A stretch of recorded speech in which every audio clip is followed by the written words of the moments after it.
Lisa?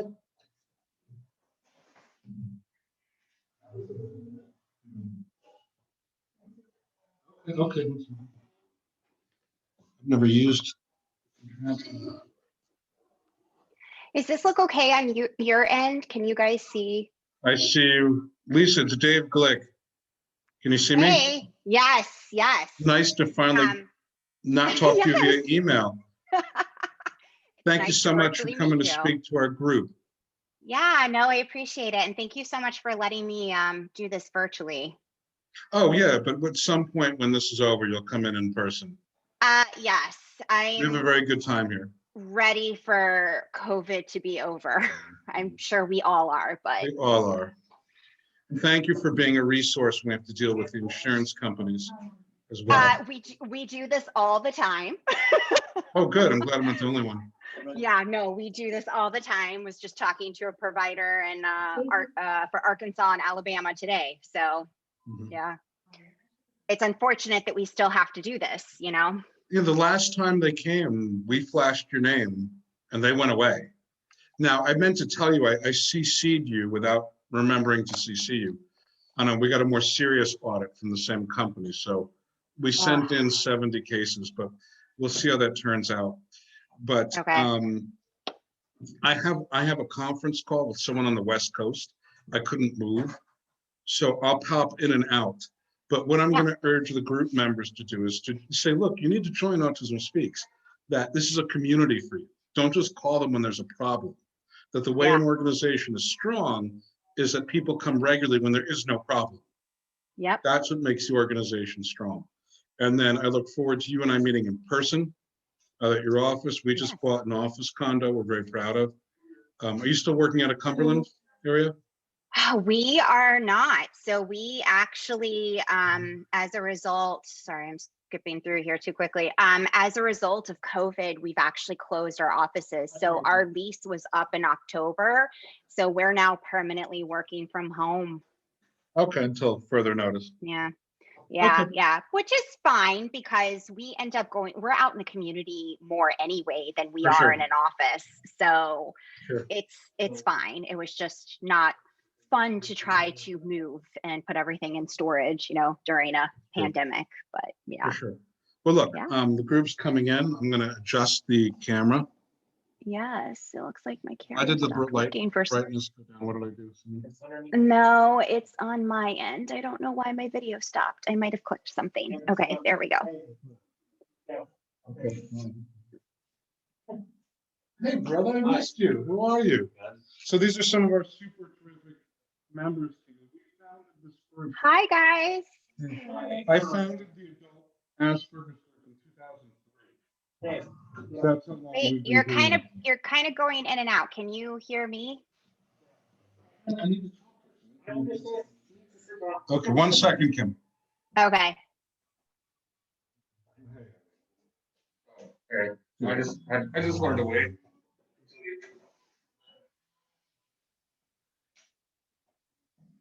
Just waiting patiently. So I'm going to explain how we founded the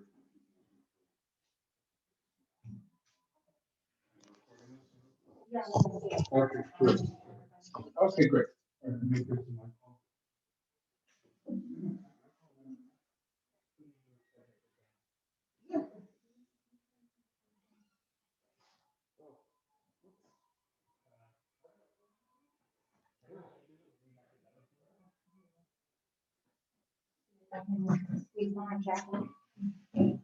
Normally it would be a lot easier, but as you can tell, my stomach's bigger.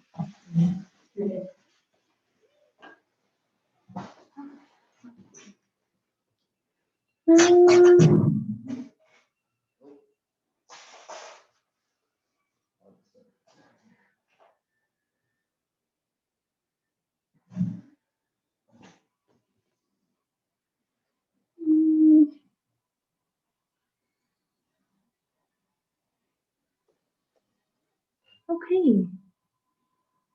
Hey, guys. It looks like it's on already. Hello. Hi. So typically what we do is we get their pizza order put in so that by the time, you know, everything gets settled and probably once they're done is when it will actually show up. I'm having a tough time hearing you guys. For some reason, the sound is going in and out. I think it's probably because it's not on the thing. Let me check. Yeah. Okay, I think I fixed it. Yes, yes. Okay, sorry. It was No worries. It is set to the wrong microphone. Yeah, and the wrong thingy. Yeah, my video kept swapping between things, so I just took mine off of display. So working directly from my laptop. Technology, guys. It's a wonderful thing. When it works. Oh yeah, true, when it works. So can you still hear us good now? I can. Okay. Yeah, so I was just saying, we usually place their pizza order so that like an hour from now it'll deliver. So Perfect. I'll put you on mute for like 2 seconds to find out what they would like and get that in, and then we'll get started if that's okay. Yeah, absolutely. Excited you guys are getting pizza. Sounds good. Of course, sometimes we don't do pizza. Sometimes they do potlucks. That's true. Okay. That's fun too.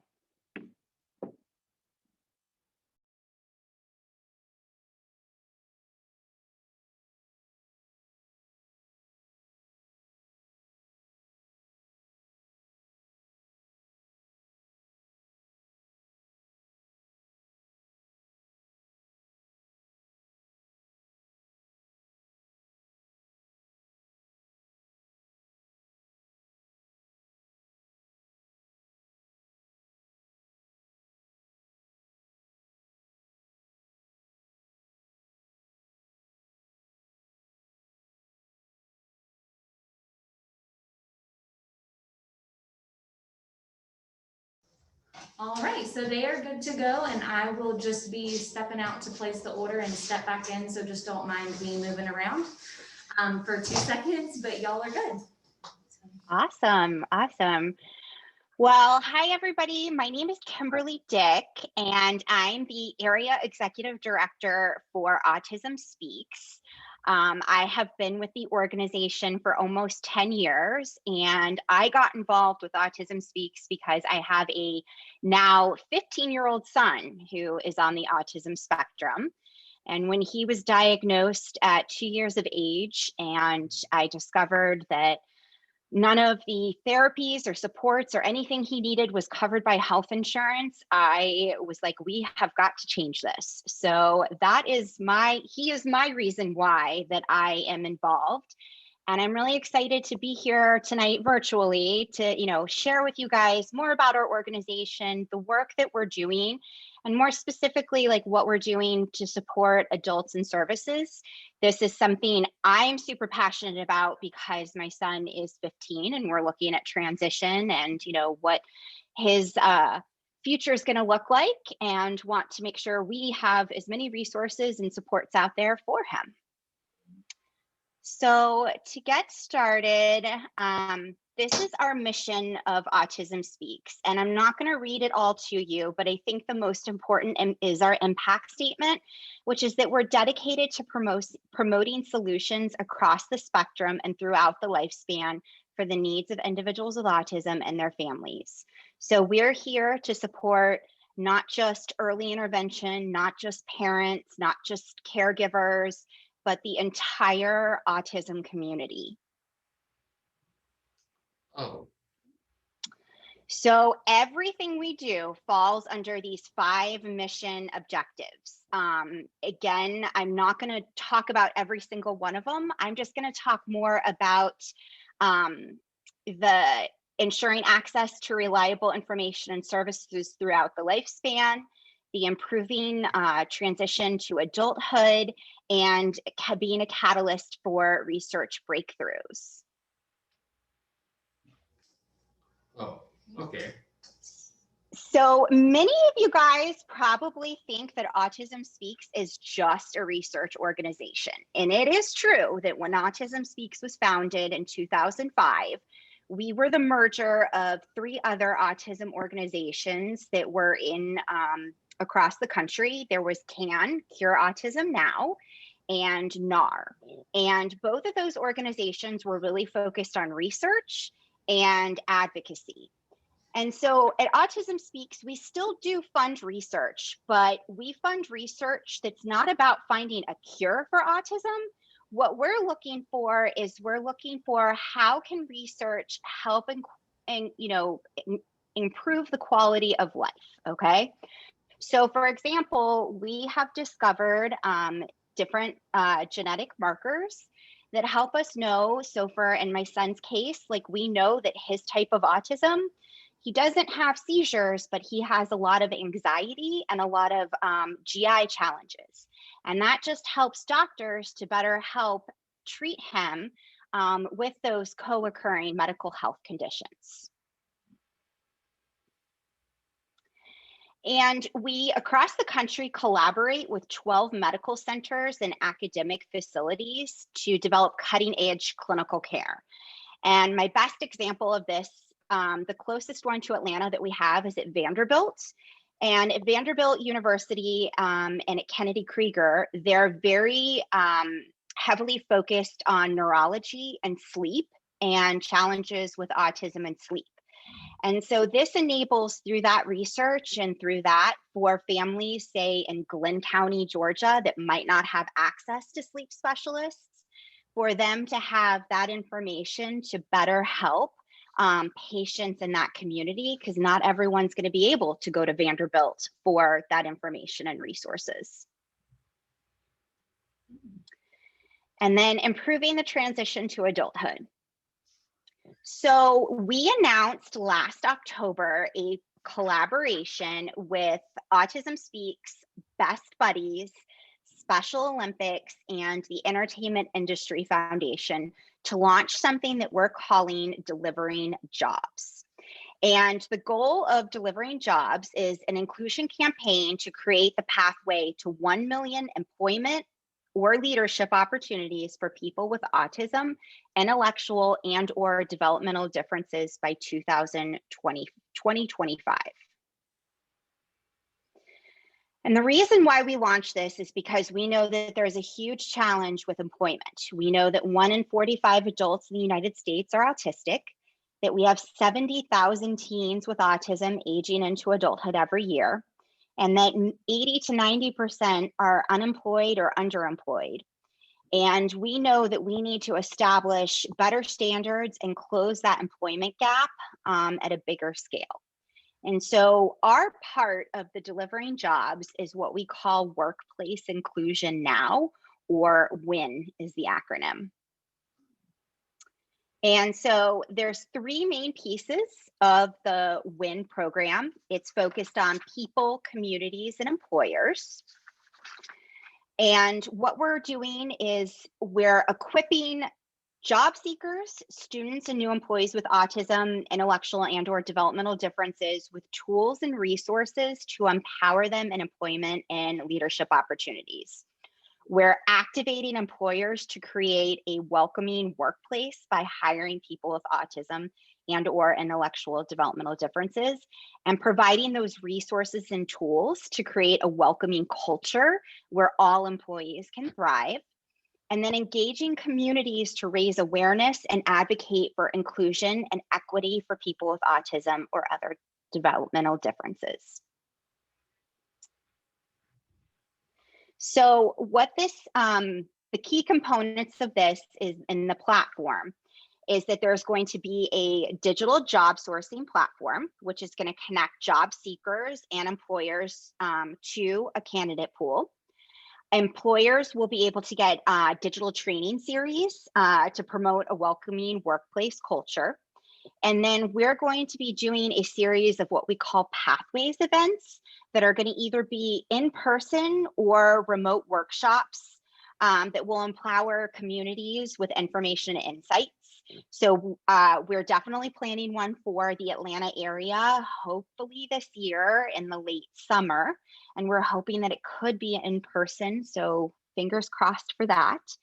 And then we're also going to provide participating employers will receive one-on-one support from our autism response team, as well as direct consultation on how to effectively recruit, hire, and empower a diverse and inclusive staff. Another one of our pillars is ensuring access to reliable information. And I mentioned briefly about our autism response team. So this is a dedicated group of associates that are across the country that are specially trained to provide person-centered response to all requests for information, information and tools, resources, and helping to navigate where you live for reliable information and services. And then part of that is, we have also successfully advocated for autism health benefits covering 37.7 million people. And that number is as of 2016. So it's an even higher number today. And I'm very proud of the collaboration that Autism Speaks has done with other organizations across the country as a result of COVID-19. If you go on to our website right now, there is a yellow banner that's specific to COVID-19 information resources. And these supports are, broken down for parents, for schools, for teachers, for advocacy, any of those sort of kind of questions. We are continuing to work with best practices and evidence-based resources and information to give everyone the most up-to-date and comprehensive information. And again, this is the autism response team number. You can contact them either via phone, you can contact them via email, you can chat with them on our website. You can also message us through Facebook. We try to make it as user-friendly as possible. And they are here to support throughout the lifespan. So anything from a call from a mom who's concerned that maybe her 18-month-old isn't meeting to developmental milestones to an adult on the spectrum who's looking for supportive employment. We're here to help guide and answer any questions. And all of the resources that we offer are free. So contacting our autism response team does not cost money. Downloading any of our toolkits does not cost money. Any support with advocacy does not cost money. We fund all of this through our fundraising events. In my area, which is a total of 7 states that I oversee, we have about 7 walk events that we typically do in person. We also do a run, and we do a special event, a gala, through fundraising. We're also supported through corporate partners and providers such as Triad. So thank you for your support to help us offer these services. So that is a very high level what we do. Something that we just actually recently launched and didn't make it into this presentation is that we have launched some private Facebook groups. So we have an adult, and I will send you, Heather, the links to this to share with the group. But there is a adult only autism Facebook group. It is not monitored by Autism Speak staff. It is monitored by other self-advocates in the community. There's also a closed Facebook group for transition. That does have caregivers and parents in that group as well to just kind of collaborate and to find support for each other. And these just launched kind of as a result of COVID, but also recognizing that there's a need for more groups like what you guys are doing right now. But in a more virtual world, since we can't always gather in person, especially right now. Any questions for me, guys? I have one. This might be a silly question, but has your research found Has your research found any significant evidence that gluten-free diets makes a contribution to autistic people being more socially active? Sorry, my internet connection was unstable. I think I heard your question was asking if we have found any scientific research to diet. Did I hear that correctly? Evidence that a gluten-free diet helps improve an autistic person's social behavior, making them more interactive, so to speak. Yeah, so that is an excellent question. I am not a scientist and will not pretend to be a scientist. There are studies out there. I can send you links to it. There are some studies that do show that, but then there are some studies that have shown that it might not be a linkage. I think it depends upon genetics, which is why the research is still so important, because how this affects people, it's different for everyone.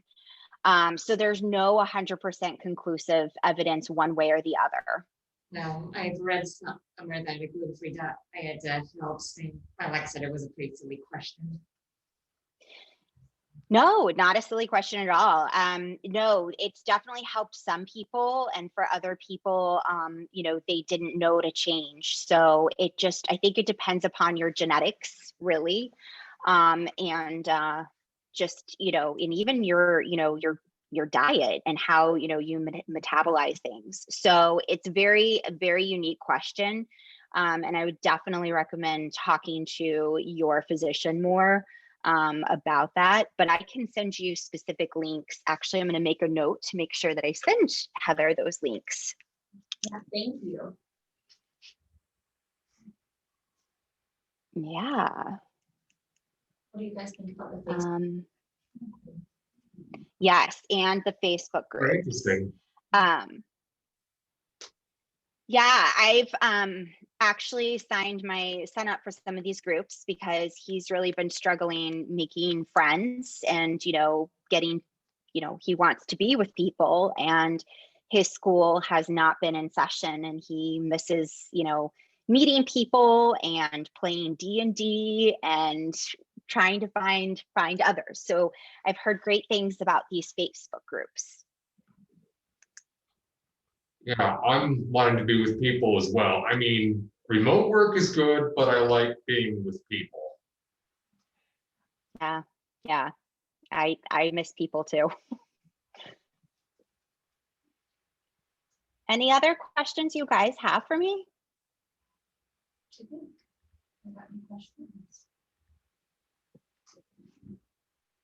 I was just like really, I know I came in kind of in the middle of it, but I was like really intrigued by the fact that you guys have a system for like the employers and people that are looking for employees and like linking people up with profiles. Like that is amazing.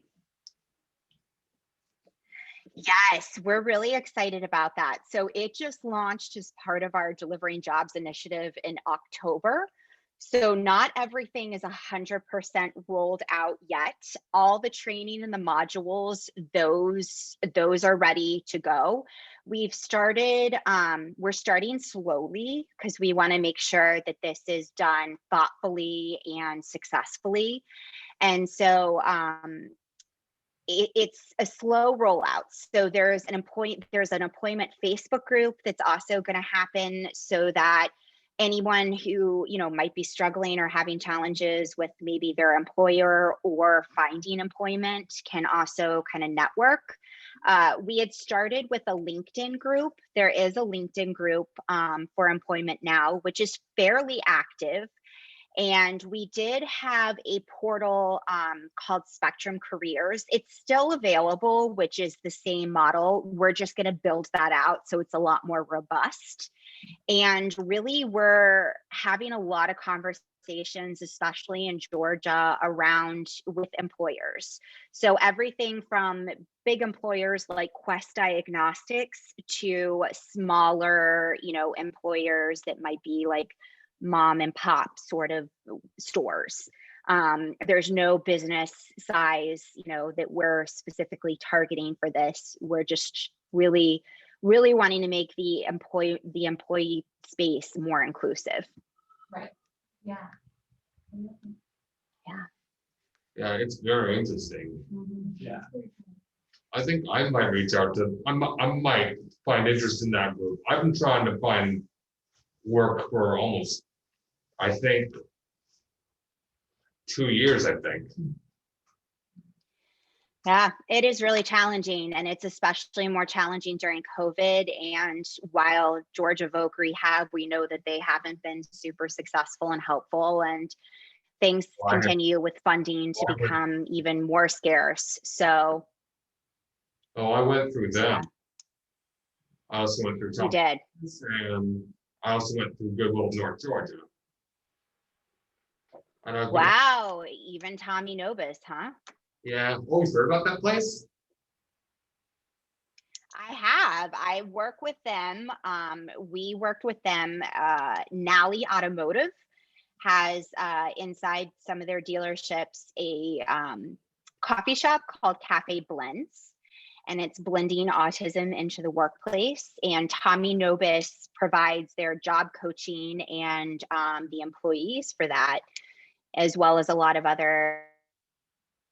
So very familiar. I'm sorry, I lost you.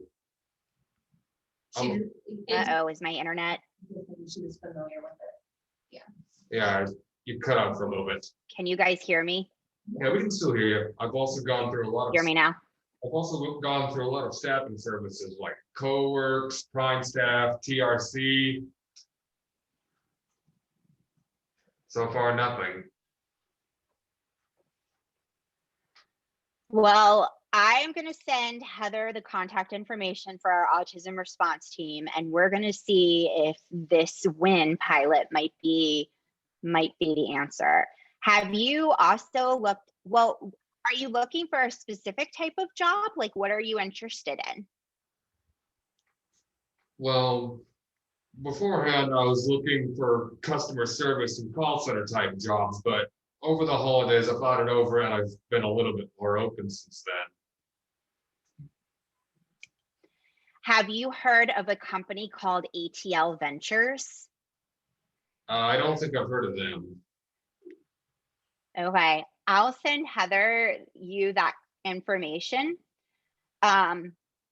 They're a company that was founded specifically only to employ autistic adults.